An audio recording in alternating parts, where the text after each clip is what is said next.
মাত্র 2 দিনের প্রিপারেশনে আমাদের আজকের এই নাটক, তো একটু কোঅপারেট করবে সবাই।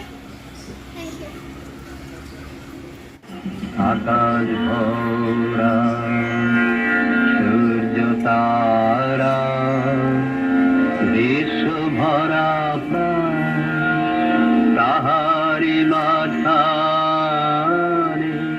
আমি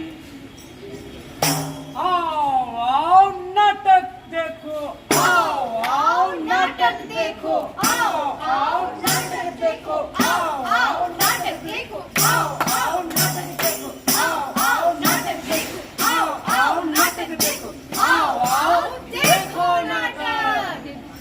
নমস্কার। আসানসোল মিউনিসিপ্যাল কর্পোরেশনের উদ্যোগে বিধান চন্দ্র কলেজের আয়োজনে বিশ্ব পরিবেশ দিবস উপলক্ষে আসানসোল চর্যাপদের আজকের নিবেদন ও নেচার, নির্দেশনায় শ্রী রুদ্র প্রসাদ চক্রবর্তী।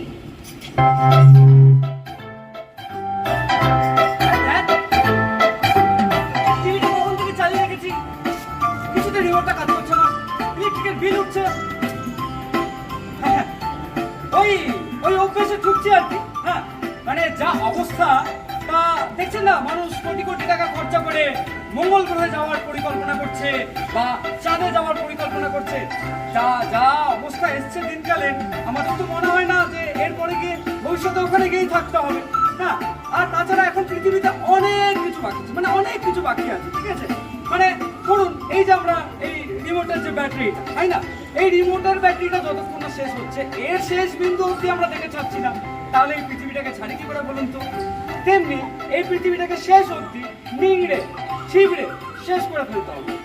তো কি কি উপায়ে পৃথিবীটাকে পুরো একদম ধ্বংস করতে পারবো দেখে নিই একবার। কারণ যত তাড়াতাড়ি আমরা পৃথিবীটাকে শেষ করতে পারবো, ঠিক তত তাড়াতাড়ি আমরা মঙ্গল গ্রহে বা চাঁদে গিয়ে থাকার ব্যবস্থা করতে পারবো। আচ্ছা, জুপিটারটা কেমন হয় বলতো? না গেলে মন্দ হয় না, যা গরম পড়েছে, মানে ওখানে গিয়ে থাকতে হবে, বেশ ঠান্ডা লাগবে। কি দেখছি সেলফি তুলছি। আরে পরিবেশ দূষণ নিয়ে কি সব বলে না। পরিবেশ দূষণ মানে হলো মাটি দূষণ, জল দূষণ, বায়ু দূষণ, শব্দ দূষণ, আর ওই হেনা তেনা কি সব আছে। বাবা, ওসব নিয়ে ভাবতে গেলে তো হয়ে গেল। ওসব নিয়ে ভাবতে গেলে মেকআপই বা করবো কখন, সেলফি বা তুলবো কখন, আর আপলোডই বা করবো কখন। কাজী নজরুল ইসলাম বলে গেছে যে থাকবো না কো বদ্ধ ঘরে, দেখবো এবার জগৎটাকে। তা কে বলেছে আপনাকে এই বদ্ধ ঘরের মধ্যে, চার দেওয়ালের মধ্যে মলত্যাগ করতে? কেউ বলেনি। দেখুন, এই যে খোলা আকাশের নিচে মুক্ত বাতাসে মন খুলে মল ত্যাগ করুন। তা আপনারা দেখছেন কি? যান খোলা আকাশের নিচে মুক্ত বাতাসে মন খুলে একটু মল ত্যাগ করে তুলুন। বলছি আপনারা করুন, আমি একটু সেরে আসছি আর কি। নদী থেকে শুরু করে সমুদ্র পর্যন্ত যত পারবে নোংরা আবর্জনা ফেলুন। জলের বোতল, চিপসের প্যাকেট, ঘরের আবর্জনা, কলকারখানার আবর্জনা সব ওই নদীর মধ্যে ফেলুন। ভারতের মধ্যে সব থেকে দূষিত নদী হচ্ছে যমুনা নদী। ওইখানে তো সব ওই কলকারখানার আবর্জনাগুলো গিয়ে পড়ছে। মানে ভাবুন, যত বেশি করে আমরা ওই আবর্জনা জলে ফেলতে পারবো, তত জল নোংরা হবে, আর আমরা তত দামি দামি মিনারেল ওয়াটার কিনে খেতে পারবো। তা এই যে আমরা কয়লা ব্যবহার করি, তাই না? এই আমরা কয়লা ব্যবহার করি, গ্যাস ব্যবহার করি, তা আমাদেরকে আরো বেশি করে অপচয় করতে হবে। এগুলো যদি আমরা অপচয় না করি, তাহলে পৃথিবীর তাপমাত্রা বাড়বে না। আর পৃথিবীর যদি তাপমাত্রা না বাড়ে, পৃথিবী আমাদের মতো হট হবে না। আর যদি হট না হয়, তাহলে আমরা এসি লাগাতে পারবো না। আর এসি যদি না লাগাতে পারি, তাহলে সিএফসি গ্যাস ছড়াবে না। তাই বলছি, সিএফসি গ্যাস যদি ছড়ায়, তাহলে তো দারুণ হবে। আহ, কি সুন্দর ব্যাপার। কারণ সভ্যতা যেভাবে এগোচ্ছে, তাহলে সেই দিন আসতে আর বেশি দেরি নেই যেদিনকে আমরা গাছ থেকে যা যা পাই সবই গবেষণাগারে তৈরি হচ্ছে। তাহলে কি দরকার এত বড় বড় গাছ রাখার? আসুন গাছ কাটি। যত পুজো থেকে শুরু করে প্রোগ্রামে পাড়ায় বেশি করে মাইক বাজা, বেশি করে মাইক বাজালে তবেই তো মানুষের কাজ ঝালাপালা হয়ে যাবে। স্কুল কলেজের সামনে যত পারবেন গাড়ির হর্ন বাজান, তবেই তো মানুষকে ডিস্টার্ব করতে পারবেন, আর তবেই তো আপনি বোঝাতে পারবেন যে আপনারও গাড়ি আছে। আচ্ছা, এই যে ধরুন আমরা সিগারেট বা আপনারাও সিগারেট খান, তাই না?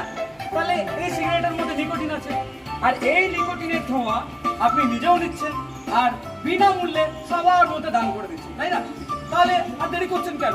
আপনি নিজেও নিন আর বিনামূল্যে সবার মধ্যে দান করুন।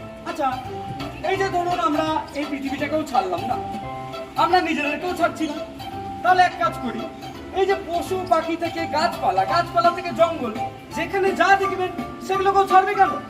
তাহলে ধরুন সঙ্গে সঙ্গে দেশলাই কাঠি নেবেন আর আগুন জ্বালাবেন, আগুন ধরালে পুরো জঙ্গল পুরো সাপ আর চারিদিকে পুরো ছাই ছাই ছাই ছাই ছাই ছাই। তা ওই যে কথা আছে না, যেখানে দেখবে ছাই পাইলেও পাইতে পারো অমূল্য রতন।